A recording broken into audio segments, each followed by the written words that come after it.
Friends, मेरी daily videos देखने के लिए मेरे चैनल उर्दू इन्फो कॉर्नर को सब्सक्राइब करें।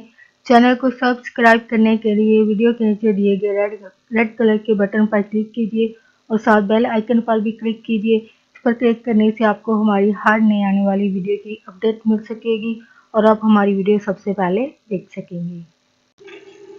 फ्रेंड्स, आज का हमारा टॉपिक है कि अगर आपकी कोहनियों पर बदनुमा दाग हैं तो उनको आप कैसे दूर कर सकते हैं। स्याही है, काली लगती है कोहनियाँ, इसको कैसे साफ कर सकते हैं और साथ ह्यूमन बिहेवियर के बारे में भी बात करेंगे।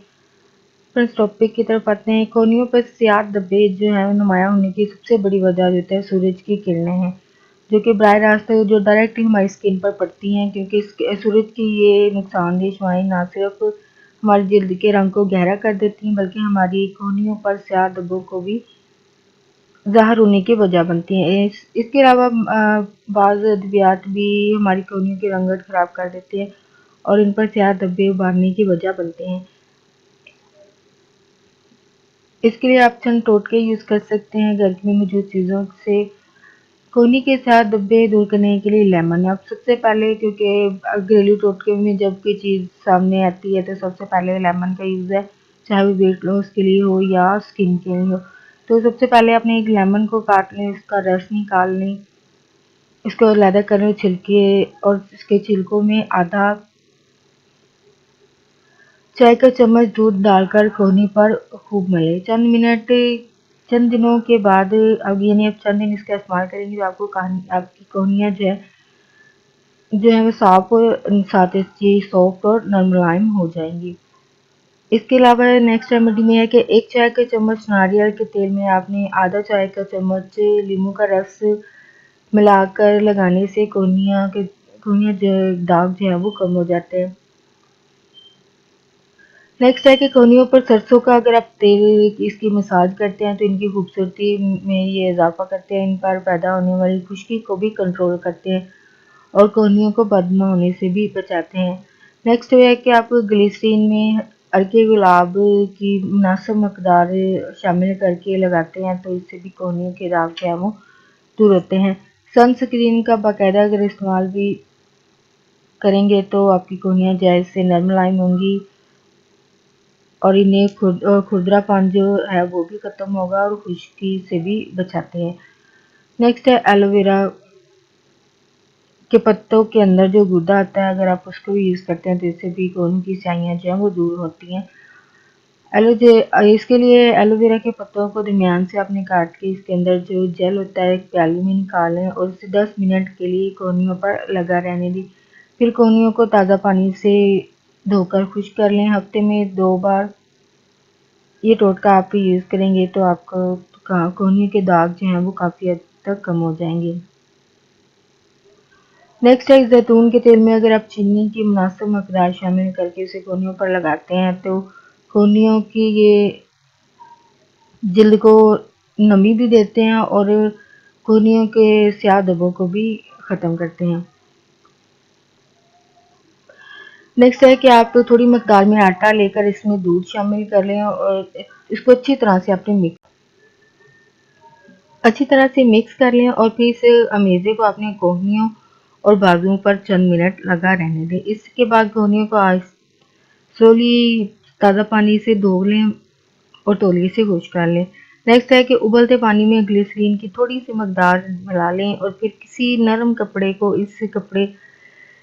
को इस पानी में डुबोकर आहिस्ता आहिस्ता अपनी कोहनियों को साफ करें। इससे ना सिर्फ कोहनियों पर मौजूद जो गर्द वगैरह होती है, मैल जो होगी वो साफ हो जाएगी, आपकी कोहनियों के भी बाकी जिस्म के हिस्सों की तरह शाइन करेंगी, साफ हो जाएंगी और इस दाग धब्बों से साफ होंगी।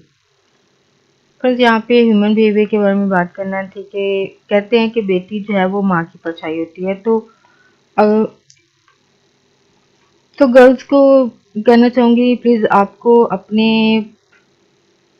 हर एक्ट में जो भी आप कर रही हो लाइफ में भी केयरफुल रहें, क्योंकि लोग बातें माँ को ही करते हैं।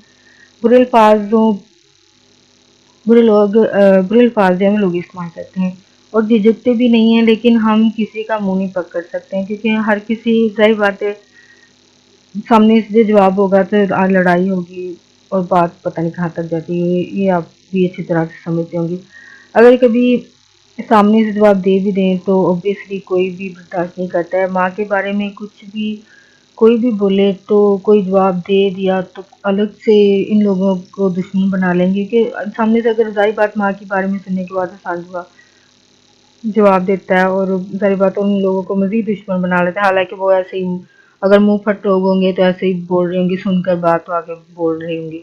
तो आप सुन के रिएक्ट ना करें, कोशिश करें खुद को सही रखने की। ऐसा आप खुद अच्छी तरह अपनी सिचुएशन, क्योंकि आप लोग समझ रहे होंगे, हालात को भी जानते होंगे, तो उसी के हिसाब से आप रिएक्ट करें।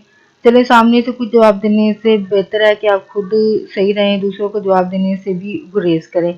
अगर आप सही हैं तो वक्त खुद इन लोगों को दिखा देगा कि उसी वक्त में कोई भी यकीन भी नहीं करेगा, चाहे आप सही भी हों, लोग यकीन नहीं करते हैं। अगर आप सामने से क्लेरिफिकेशन करने की जरूरत करते भी हैं तो लोगों को खुद शर्मिंदा होने दें कि वो गलत हैं, आप नहीं। समटाइम हमें सफाई देना भी पड़ती है या देना ज़रूरी हो जाता है या हमें देना चाहिए। आपका इसके बारे में क्या ख्याल है, इसके बारे में ज़रूर जवाब दीजिएगा। आपकी क्या राय है इसके बारे में कमेंट में ज़रूर शेयर कीजिएगा। और आप आई थिंक जवाब नहीं देना चाहिए, सब्र करना चाहिए। और सब्र ज़ाहिर बात है, जब सब्र करेंगे तो आपको सब्र जो है एक नेमत की सूरत में भी मिल सकता है, बजाय लड़ाई झगड़ा बढ़ाने से या लोगों को मज़ीद अपना दुश्मन बनाने से बेहतर है कि ना ही जवाब दिया जाए तो बेहतर है। तो आपकी क्या राय है इसके बारे में भी ज़रूर बताइएगा। फ्रेंड्स, सबसे पहले मैं उन फ्रेंड्स का शुक्रिया अदा करना चाहूँगी जिन्होंने चैनल को सब्सक्राइब किया, उनका बहुत शुक्रिया।